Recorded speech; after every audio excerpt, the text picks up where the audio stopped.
சொல்லியிருக்கிறாரு. ஆமாம், அப்படி ஆண்டவர் சொன்னதுக்கு ஒரு காரணம் இருக்குது, காரணங்கள் உண்டு. அதை தான் நாங்கள் இன்றைக்கி படிக்க போகிறோம். வாசிப்போம் பார்ப்போம். உபாகமம் 28ஆம் அதிகாரம் 10ஆம் வசனம். உபாகமம் 28ஆம் அதிகாரம் 10ஆம் வசனம்.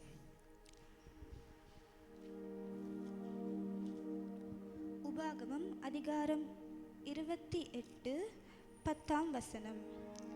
அப்பொழுது கர்த்தருடைய நாமம் உனக்கு தரிக்கப்பட்டது என்று பூமியின் ஜனங்கள் எல்லாம் கண்டு உனக்கு பயப்படுவார்கள். பாருங்க, ஆண்டவர் சொல்றாரு, நீங்க ஆண்டவர் இயேசு கிறிஸ்துவை ஆண்டவருக்குள்ள நீங்க வந்த பிறகு, இயேசுவை ஏற்றுக்கொண்ட பிறகு, உங்க மேல இல்லாட்டி உங்களுடைய நெத்தியில கடவுளுடைய நாமம் தரிக்கப்படுகிறதாம். ஆண்டவருடைய நாமம் தரிக்கப்பட்டதுனால இந்த பூமியில இருக்கிற எல்லா மனுஷர்களும் உங்களை கண்டு பயப்படுவார்களாம். பாருங்க, நான் சொல்றது கேளுங்க. கடவுளுடைய பிள்ளைகள் என்பதை நம்முடைய நெத்தியில் அன்னைக்கு பழைய ஏற்பாடுல அந்த இஸ்ரவேல் மக்கள், அவர்களுக்கு பலவிதமான ஆசீர்வாதங்கள் ஒரு லிஸ்ட் ஒன்று ஆண்டவர் கொடுத்தாரு. நீ எல்லா ஜாதியும் பாக்கில மேலாயிருப்பாய், நீ வலப்பக்கம் ஆசீர்வதிக்கப்படுவாய், அதே போல உன் விளைச்சல் ஆசீர்வதிக்கப்படும், உன் மாப்பிசுகிற தொட்டி ஆசீர்வதிக்கப்படும், உன்னுடைய எல்லா காரியங்களும் என்ன ஆகுமா, ஆசீர்வதிக்கப்படும் என்று தேவன் சொன்னார்.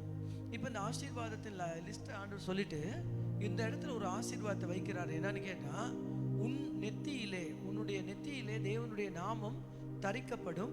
இந்த நாமம் தரிக்கப்பட்டதுனால பூமியில உள்ள எல்லா ஜாதிகளும் உன்னை கண்டு பயப்படுவார்கள். இந்த ஆசீர்வாத லிஸ்ட்ல ஒரு ஆசீர்வாதம் என்னன்னு சொன்னா, உன்னை கண்டு மக்கள் என்ன செய்வாங்களா, பயப்படுவார்களாம். பாருங்க, நான் சொல்றதுனால கேளுங்க. உன்னை கண்டு மக்கள் பயப்படுவார்களாம். இப்ப இது கடவுளுடைய ஜனங்களுக்கு கொடுக்கப்பட்டதான ஒரு முக்கியமான ஆசீர்வாதமா இருக்கிறது. கடவுளுடைய ஜனங்களுக்கு ஆண்டவர் கொடுக்குற ஆசீர்வாதம். ஏன் நாங்கள் விலையேறப்பட்டவர்களா இருக்கோம்னு கேட்டீங்கன்னா, இப்படியாப்பட்ட ஒரு ஆசீர்வாதத்தை பெற்ற நாங்கள் விலையேறப்பட்டவர்கள். இந்த மாதிரி ஒரு ஆசீர்வாதத்தை கர்த்தர் கொடுத்துருக்கிறாரு. ஆகியனால நாங்கள் விலையேறப்பட்டவர்களா இருக்கிறோம். இப்ப பழைய ஏற்பாடுல இந்த ஜனங்களை சபித்த வந்தவங்க என்ன நினைச்சு, அவர்களுக்கு சபிக்க முடியாம போயிட்டு அவங்க பயந்துட்டாங்க. ஏன்டா நம்ம இவங்களுக்கு சபிக்கிறோம், இவங்களுக்கு நம்ம சூனியம் பண்றோம், இவங்களுக்கு நாங்க என்ன சரி சாபமான வார்த்தைகளை சொல்றோம், ஆனா இவங்களுக்கு இந்த சாப வார்த்தைகள் என்ன செய்யல, படல, பலிக்கல. அவங்களுக்கு ஒரு பயம் வந்துட்டு, நம்ம ஏன் மற்றவங்களுக்கு சபிச்சு அந்த சாபம் போகுது, ஆனா இந்த இஸ்ரவேல் ஜனங்களுக்கு சபிக்கிறதுக்கு வாயை திறந்தாலே சாபம் போக மாட்டேங்குது, ஆசீர்வாதம் தான் வெளியே வருது அப்படின்னு சொல்லிட்டு கண்டதுனால அவங்களுக்கு என்ன ஆயிட்டு, ஒரு பெரிய பயம் வந்துட்டு, என்னடா இந்த ஜனத்துக்கு மாத்திரம் நம்ம இப்படி சாபத்தை கூறுனதுக்கு சாபம் போக மாட்டேங்குது, சாபம் வேலை செய்ய மாட்டேங்குது, இந்த ஜனங்களுக்கு ஆசீர்வாதம் மட்டும் தான் வேலை செய்யுது, சாபம் வேலை செய்ய மாட்டேங்குது என்று சொல்லி அதை கண்ட பிறகு அவங்க என்ன செஞ்சிட்டாங்க, பயந்து போய் விட்டார்களாம். பாருங்க, இதுதான் கடவுளுடைய மக்களுக்கு இருக்கிற ஆசீர்வாதம். அப்ப இன்னைக்கு கூட நம்ம புரிஞ்சுக்கொள்ளணும், நம்மளை கண்டா மக்கள் பயப்படுவாங்க. ஏன் பயப்படுவாங்க? நம்ம கிட்ட இருக்கிறதான அந்த இயேசு கிறிஸ்துவுடைய நாமம் இருக்கிறதுனால மக்களுக்கு ஒரு பயம் இருக்குது. உதாரணமா நான் சொல்றேன் பாருங்க, ஜனங்கள் நிறைய குடிக்கிறவங்க, சிகரெட் பழக்கம் உள்ளவங்கலாம் நம்மளை கண்டா ஒரு பயந்துருவாங்க. ஏன்னா இருள்ல இருக்கவங்க வெளிச்சத்தை கண்ட உடனே ஒரு பயம் வருது. பாருங்க, இந்த குடிக்கிறவங்க எல்லாம் பாத்தீங்கன்னு சொன்னா அவங்க குடிச்சா கூட நம்மளை கண்டா ஒரு மாதிரியா பதுங்கிடுவாங்க, பதுங்கி பயந்து இப்படின்னு பேசுவாங்க. ஏன்னு கேட்டா அவங்களுக்கு தெரியுது இவங்களுக்குள்ள ஒரு வெளிச்சம் இருக்குது, இவங்களுக்குள்ள ஆண்டவர் இருக்கிறாரு, இவங்க ஆண்டவருக்குள்ள இருக்கிறதுனால நமக்கு இவங்க கிட்ட போன ஒரு பயம் வருது, ஒரு துக்கம் வருது. இதே தான் கடவுளுடைய ஜனங்களை பார்க்கும் பொழுது ஒரு பயம் வருதான். அதுக்கு காரணம் என்னது?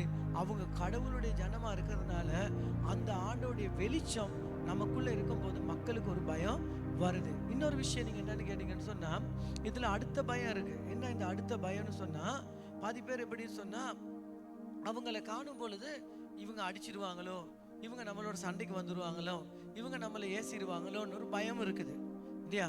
ஜனங்கள் நம்ம கண்டா பயப்படுவாங்க. ரெண்டு விதத்துல பயப்படுறாங்க. இவங்க ஆண்டவருடைய பிள்ளைங்க, இவங்க வெளிச்சத்தின் பிள்ளைங்க, இவங்க பொய் சொல்லாதவங்க, இவங்க கோல் சொல்லாதவங்க, இவங்க பொறணி பேசாதவங்கன்னு சொல்ற ஒரு பயம் இருக்குது. அடுத்த பக்கம் இன்னொரு பயம் இருக்குது. என்னன்னு கேட்டீங்கன்னா, இவங்க அடிச்சிருவாங்களா, நம்மளை போய் நமக்கு ஏதாவது சொல்லிடுவாங்களா, நமக்கு ஏதாவது துக்கப்படுத்திடுவாங்கன்னு சொல்லி ஒரு பயம் இருக்கு. ஆனா நமக்கு எந்த பயம் இருக்கணும்? இந்த ரெண்டாவது பயம் இல்லை இருக்கணும். நம்மளை பார்த்தா முதலாவது இருக்கிற பயம் தான் இருக்கணும். ஆமேன். முதலாவது பயம் என்னது? நம்மை கண்டு அவங்க என்ன சொல்லணும்? ஐயோ, இவங்க ஆண்டோடைய பிள்ளைகள், இவங்க கர்த்தரை நம்புகிறவங்க, இவங்ககிட்ட போயிட்டு நம்ம தேவையில்லாத மாதிரி பேசக்கூடாதுன்னு சொல்ற பயம் கண்டிப்பா நம்மை பார்த்தா மக்களுக்கு இருக்க வேண்டும். சரி, அப்ப வேதம் சொல்லுகிறது, உன் மீது தேவனுடைய நாமம் தரிக்கப்பட்டதுனால பூமியில உள்ள சகல ஜாதிகளும் பயப்படுவார்களாம். இன்னைக்கு நான் சொல்ல வர விஷயம் என்னன்னு கேட்டீங்கன்னா, இது பழைய ஏற்பாடுல ஆண்டவர் சொன்ன ஒரு வாக்கு தத்துவம். இது அவர்களுக்கு சொந்தமா இருந்துச்சு. யாருக்கு சொந்தமா இருந்தது? இஸ்ரவேல் ஜனங்களுக்கு. இது இன்னைக்கு நமக்கும் சொந்தம் தான் இந்த வாக்கு தத்துவம். அப்ப புதிய ஏற்பாடுக்கு வரும் பொழுது இந்த எபேசியர் 1:14 இந்த வாக்கு தத்துவத்தை புதிய ஏற்பாடுல ஆண்டவர் இப்படி சொல்லி இருக்கிறார். பாப்ப வாசிப்போம். எபேசியர் 1:14 அதுல ஆண்டவர் இந்த வாக்கு தத்துவத்தை ரொம்ப அருமையா புதிய ஏற்பாடுல பேசியிருக்காரு. பழைய ஏற்பாடுல அப்படி பேசினாரு. புதிய ஏற்பாடுக்கு வரக்குள்ள கர்த்தர் இந்த ஆசீர்வாதத்தை, இந்த வாக்கு தத்துவத்தை இப்படி சொல்லியிருக்காரு. பாருங்க, வாசிங்க. எபேசியர் 1:14 அவருக்கு சொந்தமானவர்கள் அவருடைய மகிமைக்கு புகழ்ச்சியாக மீட்கப்படுவார்கள் என்பதற்கு ஆவியானவர் நம்முடைய சுதந்திரத்தின் அச்சாரமாக இருக்கிறார். பாருங்க, பரிசுத்த ஆவியானவர் நமக்குள்ள என்ன செஞ்சிருக்காரா? புதிய ஏற்பாடுல முத்திரையிடப்பட்டிருக்கிறாராம். ஆவியானவர் என்ன செஞ்சிருக்காரு? நமக்குள்ள பரிசுத்த ஆவியானுடைய முத்திரையை தந்திருக்கிறாராம். பாருங்க, இது முக்கியமான விஷயம். நீங்க பார்த்துருப்பீங்க, ஒரு லெட்டரை நீங்க அனுப்புறதா இருந்தா, ஒரு பெருமதி வாய்ந்த ஒரு கடிதத்தை வேற எங்கேயோ ஒரு இடத்துக்கு அனுப்பணுமா இருந்தா அதுக்கு ரப்பர் ஸ்டாம்ப் அடிப்பாங்க. ஒரு முத்திரையை ஒட்டி அந்த முத்திரைக்கு மேல என்ன செய்வாங்க? ஒரு ரப்பர் ஸ்டாம்பை ஒட்டுவாங்க. அப்படியாப்பட்ட ரப்பர் ஸ்டாம்ப் ஒட்டுன முத்திரையிடப்பட்ட ஒரு கடிதத்தை யாராலையும் உடைக்க முடியாது. நான் சொல்றதெல்லாம் கேளுங்க. ஏன்னு கேட்டா, சட்டபூர்வமா தண்டிக்கப்பட வேண்டிய ஒரு விஷயம். ஒருவருமே ரெஜிஸ்ட்ரேஷன் பண்ணின ஒரு லெட்டரை லேசில் உடைக்க முடியாது. ஏன்னா அந்த லெட்டருக்கு அவ்வளோ பெரிய பெருமதி ஒன்று வருகுது. ஏன்னா அது முத்திரையிடப்பட்டிருக்குது. ஸ்டாம்ப் ஒன்று ஒட்டியிருக்காங்க, அதுக்கு மேல என்ன செஞ்சிருக்காங்க? முத்திரையிட்டு இருக்காங்க. இதே மாதிரிதான் நமக்குள்ள ஒரு ஆவி இருக்குது. நம்ம ஒரு மனுஷன் சொல்லும் பொழுது ஆவி, ஆத்மா, சரீரம், அப்படி இல்லைன்னா ஆவி, மனது, சரீரம். ஆனா இந்த ஆவிதான் கர்த்தரால படைக்கப்பட்ட கர்த்தருடைய ஆவி. இது இயேசுவை போன்றது. இது தேவனை போலதான் இந்த ஆவி இருக்கிறது. அப்ப இந்த ஆவியை கர்த்தர் என்ன செய்திருக்கிறாரா? அவர் முத்திரையிட்டு இருக்கிறார். எப்படி முத்திரைக்கார்? இது யாராலையும் உடைக்க முடியாத அளவுக்கு முத்திரையிட்டு இருக்கார். ஒரு நாள் நம்ம இந்த பூமியை விட்டு, இந்த சரீரத்தை விட்டு நம்ம போகும் பொழுது, நம்ம இந்த ஆவி நேரம் எங்க போகுதான்? பரலோகத்துக்கு போகுதான். அது எப்படின்னா, ஒரு கடிதத்தை நீங்க ஃப்ரம் போட்டுட்டு டூவை நீங்க போட்டுட்டீங்கன்னு சொன்னா, அந்த கடிதம் போட்டவர் கையில அந்த கடிதத்தை யாருக்கு அனுப்பினார்களோ அந்த வரைக்கும் அந்த கடிதத்தை இடையில யாருக்காலும் உடைக்க முடியாது. ஆண்டவர் அந்த கடிதத்தை ஒருவரும் உடைக்க முடியாது. இதே மாதிரிதான் ஆண்டவர் சொல்றாரு, நீ என்னை ஏற்றுக்கொண்ட, நீ ரட்சிக்கப்பட்டுட்ட, உனக்கு பரலோகம் நிச்சயம், நீ கண்டிப்பா பரலோகத்துக்கு போவ. உன்னை யாரும் இந்த பூமியில நரகத்துக்கு போகும்படியா உன்னை கொண்டு போக முடியாது. நரகத்துக்கு உன்னை இழுத்து கொண்டு போக முடியாது. ஏன்னா இந்த கடிதத்துக்கு ஸ்டாம்ப் ஒட்டி முத்திரையிடப்பட்டிருக்குது. இயேசுவின் இரத்தத்தை அது மேல வைத்து, அவருடைய இரத்தத்தின் வல்லமையை வைத்து, பரிசுத்த ஆவியினால முத்திரையிடப்பட்டிருக்குது. அதனால உன் வாழ்க்கையில ஒரு நாளும் நீ நரகத்துக்கு உன்னை கொண்டு போக முடியாது. பாதி பேர் சொல்லுவாங்க, யாருக்கு தெரியும் நீ பரலோகம் போவியோ போக மாட்டியோ? இல்ல, கண்டிப்பா நம்ம பரலோகம் போவோம். ஏன்னு கேட்டா, நமக்கு ஆண்டவருடைய பரிசுத்த ஆவியினால முத்திரை போடப்பட்டிருக்குது. முத்திரை போடப்பட்டிருக்கிறதுனால நம்மை யாராலையும் என்ன செய்ய முடியாதா? உடைக்க முடியாதா? என்னுடைய சரீர வாழ்வை விட என்னுடைய ஆவிக்குரிய வாழ்வு தான் பெருசானது. இந்த சரீர வாழ்வு ஒரு தாவகாலிகமானது, ஆவிக்குரிய வாழ்வு நித்தியமானது. அப்ப இந்த பூமியில நாங்க சரீர வாழ்க்கையில வாழும் பொழுது ஒரு குறிப்பிட்ட காலங்கள் இந்த பூமியில வாழ்றோம். ஆனா ஆவிக்குரிய வாழ்வு என்பது நித்திய வாழ்வு. அது என்றென்றைக்கும் வாழ்கிறோம். மரணம் இல்லாத வாழ்வு, நித்தியமாய் வாழ்ந்து கொண்டே இருக்கிறோம். அந்த இடத்துக்கு போறதுக்கான அந்த ஆயத்தத்தை, அந்த இடத்துக்கு போறதுக்கான அந்த வழிமுறையை தேவன் முத்திரையிட்டு விட்டார். அதிலே இருந்து உங்களை வழி தப்பி போறதுக்கு, பாதை இழந்து போவதுக்கு ஒரு நாளும் தேவன் விட போறது இல்லை. ஏன்னா நீங்க ராஜாவின் கையில இருக்கிறதான அந்த மோதிரத்தினால முத்திரையிடப்பட்டிருக்கீங்க. பவுல் என்ன சொல்லுகிறாரு? அங்க சொன்னாரு தேவனுடைய நாமம் தரிக்கப்பட்டிருக்குது. இங்க என்ன சொல்றாங்க?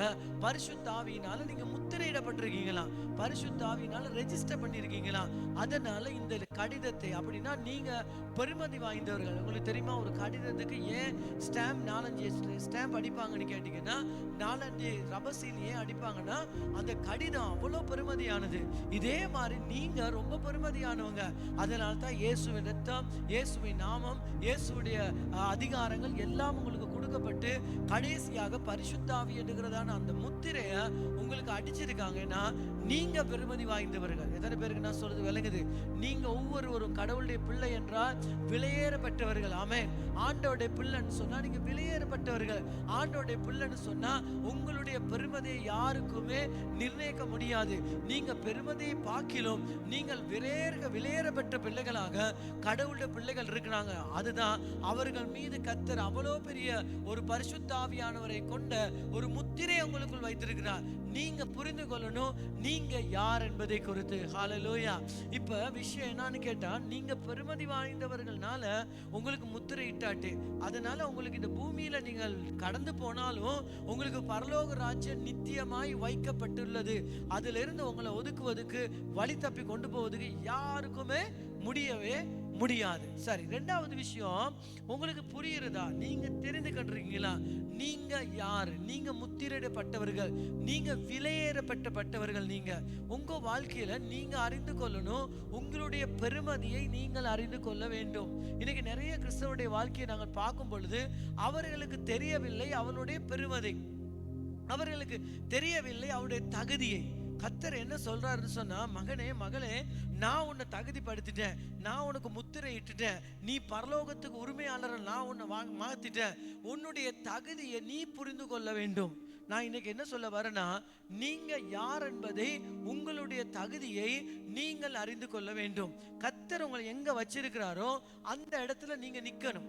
கடவுள் எந்த தகுதியை உங்களுக்கு கொடுத்திருக்கிறாரோ அந்த தகுதியில நீங்க நிக்க வேண்டும். இன்னைக்கு நிறைய பேருடைய வாழ்க்கையில் என்னன்னு சொன்னா, ஆண்டவர் கொடுத்த தகுதியை நிறைய பேர் அறிவதில்லை. தன்னை தேவன் இப்படியாப்பட்ட ஒரு தகுதிக்கு உயர்த்தி வைத்திருக்கிறார் என்பதை அநேகருக்கு அறிய முடியாம இருக்குது. பாருங்க, நான் ஒரு விஷயத்தை சொல்றேன் பாருங்க. இந்த மோசேயுடைய வாழ்க்கையை நீங்க எடுத்து பாத்தீங்கன்னா, அவனை ஆண்டவர் ஊழியத்துக்கு அழைக்கும் பொழுது தேவன் சொன்னார், மோசே நான் உன்னை அழைக்கிறேன். எதுக்கு அழைக்கிறேன்? என்னுடைய இஸ்ரவேல்ல ஜனங்கள் பாடுபடுறாங்க, துக்கப்படுறாங்க, பெருமூச்சு விடுறாங்க. அவங்களை ரட்சிப்பதுக்காக நான் உன்னை கொண்டு அவங்களை ரட்சிக்க போறேன், அவங்களை உன்னை கொண்டு நான் விடுதலையாக போறேன் அப்படின்னு மோசைக்கு சொல்றாங்க. சொல்லும் போது மோசே என்ன சொல்றாருன்னா, ஆண்டவரே அந்த வேலைக்கு நான் தகுதி இல்ல, நான் அந்த வேலைக்கு உரித்த ஆள் இல்ல, எனக்கு அது செய்ய முடியாது. நான் அங்க போனதுக்கு அவங்க நான் சொல்றதெல்லாம் கேட்க போறது இல்ல. அது மட்டுமல்ல, நான் ஒரு திக்கு வாய் உள்ளவன், எனக்கு பேச்சு வளம் இல்ல, நான் பேசின யாருமே கேட்க மாட்டாங்க ஆண்டவரே.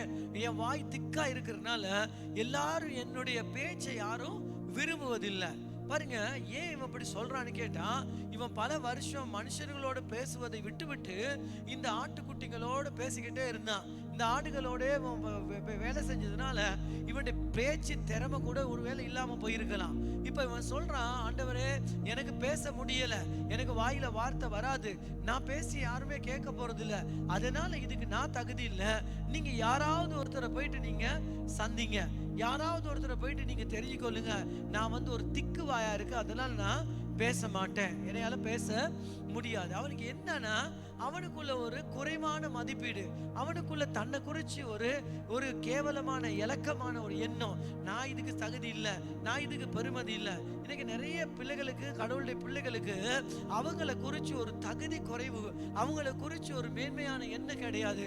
எனக்கு இது முடியும், எனக்கு ஆண்டவர் உதவி செஞ்சிருக்காரு, அவர் என்னை தகுதிப்படுத்திருக்கிறார், நான் விலையேற பெற்ற முத்திரையை பெற்றிருக்கிறேன், கடவுளுடைய பிள்ளை நான் ஒன்னும் தகுதி இல்லாதவன் இல்லை, நான் ஒரு தகுதி உள்ளவன் தான், நான் செய்யற காரியங்கள் வாய்க்கப்படும், நான் ஒரு காரியத்துல கைய வச்சா அது கண்டிப்பா ஆசீர்வதிக்கப்படும், நான் போகையில் ஆசீர்வாதமா இருப்பேன், நான் வரையில் ஆசீர்வாதமா இருப்பேன், நான் என்ன செய்தாலும் என் காரியத்தை கர்த்தர் வாய்க்க பண்ணுவார்னு சொல்லி ஒரு உயர்வான கனமான மக்களுக்கு அப்படியாப்பட்ட ஒரு எண்ணம் இல்லாம தகுதி குறைந்த எண்ணங்களோடு கூட ஜனங்கள் வாழ்கிறார்கள். பிரியமானவர்களே, நான் உங்களுக்கு சொல்றேன், மோசே ஒரு பொழுதும் தகுதி இல்லாதவன் கிடையாது. மோசடி என்னன்னா அவன் தகுதி இல்லைன்னு சொல்லுகிறது. நான் சொல்றேன், கிறிஸ்தவத்துல ஆண்டவருடைய பிள்ளையா நீ மாறிட்டீன்னா நீ விலையேறப்பட்டவன், நீ தகுதி குறைந்தவன் அல்ல. ஒவ்வொருத்தரும் படித்தாலும் படிக்காவிட்டாலும், அவங்க பணம் இருந்தாலும் பணக்காரர்களா இல்லாட்டியும், அவங்க பெரிய இடங்கள்ல இருந்தாலும் ஏழையின் வீட்டில் இருந்தாலும் அவர்கள் விலையேற பெற்றவர்கள் தான். அவர்கள் விலையேற பெற்றவர்கள் தான். அவர்கள் யாருமே தகுதி குறைந்தவர்கள் அல்ல. ஆனா இந்த மோசேக்கு என்னன்னா, அவங்களுக்குள்ளே ஒரு எண்ணம், நான் ஒன்னும் பெருமதியானவன் இல்லையே, நான் பேச வலிமை இல்லாதவனே, நான் பேசுற திக்கா இருக்குமே, அவனை குறித்து ஒரு தகுதி குறைவான ஒரு எண்ணம். நான் சொல்றேன், கடவுள் அவன் மேல வச்ச திட்டம் வந்து பெரிய திட்டம். ஹல்லேலூயா. ஆண்டவர் அவன் மேல வச்ச பெரிய திட்டம் இனி மனுஷனால நினைக்க முடியாத வியக்கத்தக்க ஒரு திட்டத்தை கர்த்தர் அவன் மீது வைத்தார். நான் ஏன் அப்படி சொல்றேன்னு கேட்டீங்கன்னா, அவன் பிறந்த உடனே அந்த நாட்டுல அந்த ராஜா ஒரு சட்டத்தை போட்டாரு, எல்லா ஆண் குழந்தைகளையும் கொல்ல வேண்டும் என்று. ஆனா இந்த வீட்டுல, இந்த லேவியனுடைய வீட்டுல, லேவி கோத்திரத்தை சேர்ந்தவன் மோசே, அந்த வீட்டுல தான் இந்த மகன் பிறந்தார். அவர் எப்படியாப்பட்டவர்னு சொன்னா, ஆண்டவர் ஒரு பெரிய திட்டத்தை வைத்தார். அவனை கொண்டாந்த வீடு என்னன்னு சொன்னா, லேவியர்களுடைய வீட்டுல. அப்படின்னா கடவுளுக்கு ஊழியம் செய்கிறவர்கள் தான் லேவியர்கள். அவர்களுடைய வீட்டுல கடவுள் அவனை பிறக்க வைத்தார். ஒரு ஊழியக்காரனுடைய குடும்பத்துல மோசே பிறந்தான். அப்படியாப்பட்ட ஒரு உத்தமமான குடும்பத்துல பிறந்தான். ஆனா அந்த 3 மாசத்துக்குள்ள இந்த தாயார் அந்த பிள்ளையை காப்பாத்தி வச்சுக்கிட்டாங்க. ஆனா நாட்டின் சட்டம் என்ன, பிறந்த எல்லா ஆண் குழந்தைகளை பிறந்த உடனே கழுத்தை நெரிச்சு அங்கே நதியில போட்டுறணும். நைல் நதியில கொண்டு போயிட்டு எல்லா பிள்ளைகளையும் போட்டுறணும். ஆனா இந்த மகனுடைய அழகு, இந்த மகனுடைய இருந்ததான அழகை பார்க்கும் பொழுது இந்த தாய் அந்த மகனை கொல்லல. 3 மாசம் காத்துக்கிட்டாங்க. ஆனா இதுக்கு மேல இந்த மகனை காக்க முடியல. ஏன்னா எல்லா இடத்துலயும் ஆண் குழந்தைகளை கொல்றாங்க. இப்படி இவனை காக்குறது இயலாத பட்சம் இந்த தாய் என்ன செய்யறாங்க, ஒரு தீர்மானம் எடுக்கிறாங்க. இந்த மகனை நான் வீட்டுல இனி வச்சுக்க கூடாது. இந்த மகனை நான் வீட்டுல வச்சுக்கிட்டா கண்டிப்பா இதுக்கு பிறகு இவனை காப்பாற்ற முடியாது. அதனால இவன் என்ன செய்யறான், ஒரு ஓலை பாயை செய்து அந்த பாய்க்குள்ள ஒரு கூடையை செஞ்சு அந்த மகனை உள்ளுக்கு வச்சு நைல் நதியில போடுறாங்க. பிரியமானவர்களே, அந்த நைல் நதியில பயங்கரமான முதலைகள் இருக்குதான். அந்த முதலைகள் என்ன செய்யணும்னு சொன்னா, இந்த மகனை கடித்து சாப்பிட்டு விடலாம், இவனுடைய வாழ்க்கையை முடிந்து விடலாம். ஆனா இந்த முதலைகள் இருக்க நைல் நதியில போட்டுட்டு இந்த தாயும் சகோதரியும் பாக்குறாங்க இந்த பெட்டி எங்க போகுதுன்னு. ஆனா அவங்களுக்கு ஒரு நோக்கத்தோடு இருக்கிறாங்க, கர்த்தர் இவனை காப்பாற்றுவார், கர்த்தர் இவனுடைய ஜீவனை, இவனுடைய பிராணனை கர்த்தர் காப்பாற்றி நடத்துவார் என்று ஒரு நம்பிக்கையோடு பார்த்துக்கிட்டு இருக்காங்க. பிரியமானவர்களே, நாங்க கூட எங்களுடைய பிள்ளைகளை கடவுளுடைய வழியில அனுப்பிட்டு நாங்க பத்திரமா பார்த்துக்கிட்டு இருக்கலாம், அவங்க நல்ல வழியில போவாங்கன்னு சொல்லி. இந்த தாய்க்கு ஒரு நம்பிக்கை இருந்தது, கடவுள் இவனை காப்பாற்றுவார்னு. பாருங்க, அப்படியே அந்த நைல் நதி போகும் பொழுது ஒரு இடத்துல குளிச்சுக்கிட்டு இருக்காங்க பார்வோனுடைய பிள்ளை மகள். அந்த மகள் இடத்துல இந்த கூட வந்துட்டு அவங்க திறந்து பார்க்குறாங்க, ஏதோ ஒரு சத்தம் இருக்கிறது அப்படின்னு திறந்து பார்க்கும்போது அழகான ஒரு ஆண் குழந்தை இருக்கிறாங்க. அந்த மகளுக்கு இந்த பிள்ளைய பார்த்தோன்னே உள்ளத்துல ஒரு பெரிய சந்தோஷம். இவனை கொல்லக்கூடாது, இவனை வாழ வைக்கணும், இவனுக்கு உயிர் கொடுக்கணும், இவனை வளர்க்கணும் அப்படின்னு ஒரு எண்ணம் வந்துச்சு. யார் அந்த எண்ணத்தை கொண்டாந்து? கர்த்தர் தான் அந்த எண்ணத்தை கொண்டாந்தார். ஹல்லேலூயா. அவனை பாருங்க, நான் என்ன சொல்ல வரேன், நிறைய பேர் நீங்க நினைக்கலாம் நீங்க ஒண்ணுமே இல்லைன்னு. கடவுள் உங்களை கொண்டாந்த வழியை நீங்க பாத்தீங்கன்னு சொன்னா, நீங்க எவ்வளவு பெரியவர்கள், நீங்க எவ்வளவு பெருமதி வாய்ந்தவர்கள் என்பது உங்களுக்கு தெரிய வரும். அப்ப அந்த பார்வோனுடைய மகள் என்ன செய்யறா, இந்த மகனை எடுத்து அவன் வீட்டுக்கு கொண்டு போறா. எல்லாரும் ஆண் குழந்தைகளை கொல்றாங்க, எல்லாருடைய உயிர் போகுது. ஆனா மோசே எங்க போறாரு, பத்திரமா யாருக்குமே அகப்படாதபடிக்கு பார்வோனுடைய வீட்டுல வளர்க்கப்படுவதற்காக அங்க கொண்டு போறாங்க. அவனுக்கு உயிர் சேதம் இல்லை, அவன் உயிர் காப்பாற்றப்படுகிறது. நல்ல உணவை கொடுத்து பார்வோனுடைய வீட்டுக்கு போய் சேர்றாங்க. பிரியமானவர்களே, அடுத்த கட்டம் என்னன்னு கேட்டா, இந்த பிள்ளைக்கு பால் கொடுக்கணும். பால் கொடுக்கறதுக்கு ஒரு தாயார் வேணும், பால் கொடுக்கிற தாயார். அப்ப சொல்றாங்க, இந்த நம்ம தேசத்துல இருக்கிறதான இந்த இஸ்ரவேல் ஜனத்துல இருந்து ஒரு தாயை கொண்டு வாங்க அப்படின்னு கொண்டு வாங்கன்னு சொல்லும் பொழுது யாரை கொண்டாடுறாங்க, மோசேயுடைய தாயாரையே கொண்டாடுறாங்க. புதுமையான ஒரு விஷயம் பாருங்க, நினைச்சு கூட பார்க்க முடியாது. மோசேக்கு பால் கொடுக்கறதுக்கு மோசேயின் தாயாரே கொண்டாடுறாங்க. கொண்டாந்த பிறகு அந்த தாயார் அவ யோசிக்கிறாடே, ஏன் பிள்ளைக்கு நானே பால் கொடுக்க வேண்டியதா வந்துட்டு. ஆமா, கடவுளுக்கு ஸ்தோத்திரம். அது மட்டுமல்ல, அந்த பால் கொடுத்த தாயாருக்கு அரசாங்கத்துல இருந்து பணம் கொடுக்குறாங்க. யார் பணம் கொடுக்குறாங்கன்னா, அரசாங்கம் பணம் கொடுக்குறாங்க. பாருங்க, பால் கொடுக்கும் பொழுது ஒரு தாய்க்கு யாருமே தண்டை பிள்ளைக்கு பால் கொடுத்தா பணம் கொடுக்க மாட்டாங்க, யாருமே சம்பளம் கொடுக்க மாட்டாங்க. ஆனா ஆண்டவருடைய திட்டம் பாருங்க, அவ பால் கொடுக்குறான், அவளுக்கு ஆண்டவர் பணம் கொடுக்கும்படியாக ஒரு திட்டத்தை வச்சிருக்காரு. அதான் மோசே, அதான் ஆண்டவருடைய வழி, அதான் ஆண்டவருடைய திட்டம். பாருங்க, பணத்தையும் கொடுத்துட்டு அதே தாயார் இந்த தம்பிக்கு, இந்த மகனுக்கு என்ன செய்யறா? பால் கொடுத்து வளர்க்கிறா. பால் கொடுத்து வளர்க்கும் பொழுது ஒருவேளை சொல்லியிருப்பா, கொஞ்சம் வளர்ந்து வரும் பொழுது, நீயும் ஒரு எகிப்தியன், நீனும் இந்த தேசத்துல யாருன்னா ஒரு எகிப்தியன் இல்ல, நீ இஸ்ரவேலன் என்று சொல்லியிருப்பா. எப்படியோ காலங்கள் போகுது, இந்த மகன் பெரியவனா வந்த பிறகு இவனுக்கு விளங்குது, அடே நான் இவ்வளோ கண்டங்களை தப்பி வந்திருக்கேன். ஏன்னு கேட்டா, என்னை தேவன் விலையேற பெற்ற ஒரு வேலைக்காக அழைச்சிருக்கிறார். நானும் ஒரு விலையேறப்பட்ட மனுஷன் தான். எனக்கு பிரியமானவர்களே, இன்னைக்கு நான் சொல்றது நல்லா கேட்டுக்கிறீங்க. நீங்க ஒவ்வொருவரும் கர்த்தருடைய கண்களுக்கு முன்பதாக நீங்க ரட்சிக்கப்பட்டுட்டீங்கன்னு சொன்னா, நீங்க விலையேறப்பட்ட ஒரு மனுஷன். நீங்க ரட்சிக்கப்பட்டுட்டீங்கன்னா விலையேறப்பட்ட ஒரு மனுஷி. நீங்க தகுதி இல்லாதவர்கள், தகுதி உள்ளவர்கள், விலையேற பெற்றவர்கள். உங்களையே நீங்க தகுதிப்படுத்த வேண்டும். உங்களையே நீங்க விலையேற பெற்றவர்கள் என்கிறதான அந்த எண்ணங்களை உங்களுடைய உள்ளத்திலே வைக்க வேண்டும். பிரியமானவர்களே, என்ன நடக்குதுன்னு கேட்டீங்கன்னா, அது கடைசி என்ன நடக்குது? ஆண்டவர் இப்படியெல்லாம் இவனை கொண்டாந்ததுனால இவனுக்குள்ள ஒரு குறைவான மதிப்பீடு வருது. ஆண்டவர் என்ன சொல்ல வர்றாரு? மோசே, உன்னை உயிரெல்லாம் நான் காப்பாத்தினேன், இவ்வளோ விஷயங்களை திட்டமிட்டு நான் உன்னை கொண்டாந்தேன். ஏன்னா உன்னை வச்சு நான் ஒரு பெரிய வேலையை செய்ய போறேன். பிரியமானவர்களே, அப்பதான் மோசைக்கு சொல்றாரு, நீ குறைவானவன் அல்ல, நீ நிறைவானவன். எனக்கு தெரிந்து கொள்ள வேண்டும், நாங்க ஒரு விஷயத்த நம்ம வாழ்க்கையில கடவுளுடைய நாமம் நம்ம தரிக்கப்பட்டிருக்கிறோம், பரிசுத்த ஆவியினால முத்திரையை நாங்க பெற்றிருக்கிறோம். நாங்க ஒவ்வொருவரும் விலையேற பெற்றவர்கள். ஆமே. உங்க சூழ்நிலையை பார்த்து நீங்க திட்டமிடாதீங்க, உங்க சூழ்நிலையை பார்த்து நீங்க ஒரு காரியத்தை செய்யாதீங்க. நீங்க யார் என்பதை நீங்க அறிந்து கொள்ள வேண்டும். அதுக்கு பிறகு கிதியோனை பார்த்தீங்கன்னு சொன்னா, இது இருக்கிறது யாத்ராமம் புத்தகத்துல 4ஆம் அதிகாரத்துல இந்த கதை இருக்கிறது. அதே போல கிதியோனை பத்தி நீங்க பார்க்க போனீங்கன்னு சொன்னா, அவன் சொல்றான், ஆண்டவரே, நான் ஒரு ஏழை குடும்பத்துல பிறந்தவன், எனக்கு ஒண்ணுமே ஏலா அப்படி சொல்றான். ஏன்னா எல்லா நேரத்திலும் மனுஷன் தன்னுடைய பலத்தை பத்தி பேசுகிறான். என்னால முடியல, என்னால நடக்காதுன்னு சொல்றான். பிரியமானவர்களே, ஒரு விஷயத்தை நம்ம புரிந்து கொள்ளணும், ஒரு பொழுதும் கர்த்தரால முடியும். ஆண்டவர் நம்மை தகுதிப்படுத்திருக்கிறார், விலையேற மனுஷனா மாத்திருக்கார். அந்த கிதியோனை வச்சுதான் ஆண்டவர் பெரிய மாற்றத்தை உண்டாக்குனார். இந்த மோசையை வச்சுதான் தேவன் பெரிய திட்டத்தை வைத்தார். இன்னைக்கு நான் சொல்றேன், உங்களை வைத்துதான் தேவன் இயற்கைக்கு அப்பாற்பட்ட அற்புதங்களை, இயற்கைக்கு அப்பாற்பட்ட ஆச்சரியமான காரியங்களையும் தேவன் இன்னைக்கு செய்ய போகிறது. கடவுளுடைய பிள்ளைகளை வைத்துதான். ஹல்லேலூயா. எத்தனை பேர் ஆமென் சொல்றீங்க?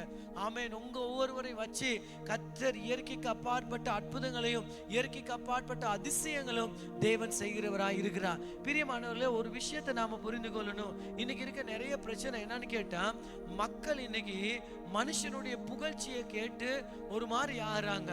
மனுஷனுடைய தன்னை தாழ்த்தி பேசும்போது இன்னொரு மாதிரி ஆயிடுறாங்க. நான் சொல்றேன், மக்களுடைய புகழ்ச்சியோ மக்களுடைய தாழ்மையோ உங்களை ஒன்றும் பண்ணக்கூடாது. எதுனாலும் பிரச்சனை கிடையாது. நீங்களாவே இருங்க. உங்களை கடவுள் எந்த இடத்துல வச்சிருக்கிறாரோ அந்த இடத்துல நீங்க வாழ வேண்டும். ஒருவருடைய புகழ்ச்சியினால நீங்க உயரக்கூடாது, ஒருவருடைய தாழ்மையினால நீங்க கீழே போக கூடாது. ஒருத்தர் வர்ணனாய் பேசுவாங்க, இன்னொருத்தர் உங்களை கேவலப்படுத்தி பேசுவாங்க. ஆனா இந்த ரெண்டுலயுமே நீங்க அகப்படக்கூடாது. நான் சொல்றேன், நீங்க உங்களை தான் ஜெயிக்கணும். இந்த உலகத்தை ஜெயிக்கணுமா இருந்தா நீங்க உங்களை ஜெயிக்கணும். அப்படின்னா நீங்க சொல்லணும், நான் தகுதி உள்ளவன், என்ன ஆண்டவர் தகுதிப்படுத்திருக்கிறார், நான் பெருமைப்படையும் தேவையில்லை, தேவைக்கு அதிகமா என்ன தாழ்த்த வேண்டியதும் இல்லை. என்னைய தேவன் ஒரு லெவல்ல வச்சிருக்காரு.